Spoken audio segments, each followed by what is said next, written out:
Bienvenue dans cette série de vidéos sur être efficace au travail. Aujourd'hui, nous allons parler de comment arrêter de dramatiser et faire votre boulot. Comment rendre les relations en entreprise plus efficaces et être plus productif. Les conflits au travail ont un coût important pour le bien-être et la performance d'une organisation car ils sont générateurs d'inefficacité, de sentiments négatifs et d'effets toxiques. Lors de ces conflits, un mécanisme psychologique dévastateur est activé. Appelé triangle de Karpman par le psychologue américain Stephen Karpman qui a mis en évidence dans les années 60 trois rôles majeurs que les acteurs endossent tour à tour, souvent à leur insu et qui enveniment le conflit et amènent vers une escalade. Tour à tour donc, nous prenons le rôle du persécuteur qui en jouant les autoritaires endosse le rôle du méchant. C'est celui qui sera humiliant, agressif et qui va dévaloriser les autres. Ensuite, nous avons le rôle de la pauvre victime qui se plaint de ses difficultés et cherche à attirer l'attention. La victime va se dévaloriser et fuir ses responsabilités. Elle va se déclarer incompétente et incapable tout en restant irréprochable. Enfin, nous avons le sauveur. C'est celui qui protège, s'interpose et sauve.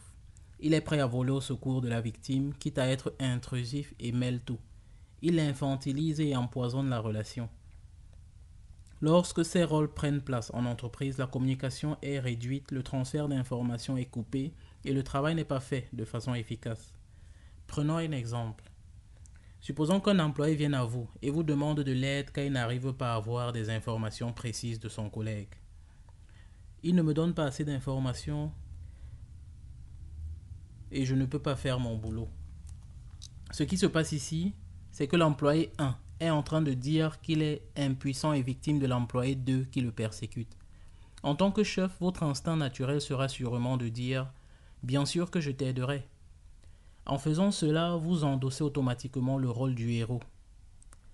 Ainsi, tous les paramètres sont réunis pour le triangle de Karpman.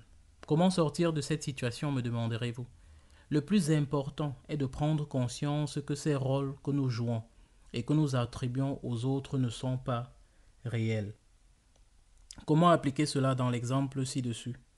Commençons par l'employé qui joue le rôle de la victime. Et si elle n'était pas si impuissante? Et si elle pouvait trouver l'information dont elle a besoin ailleurs? La demander différemment, la demander à un autre moment. Quelle option s'offre à elle? Quelles sont ses alternatives? Et si l'employé 2 n'était pas le méchant? Et s'il n'avait pas les données dont l'employé 1 a besoin?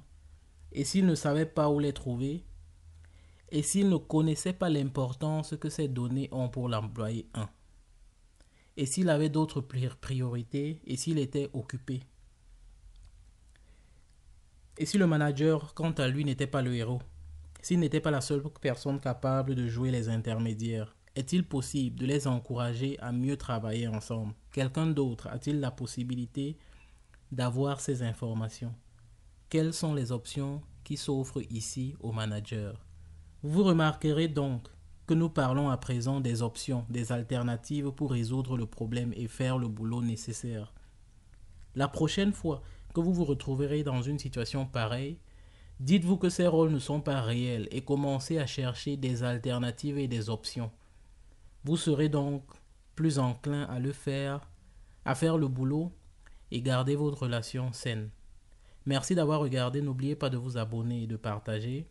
D'ici là, profitez bien du reste de votre journée. À plus.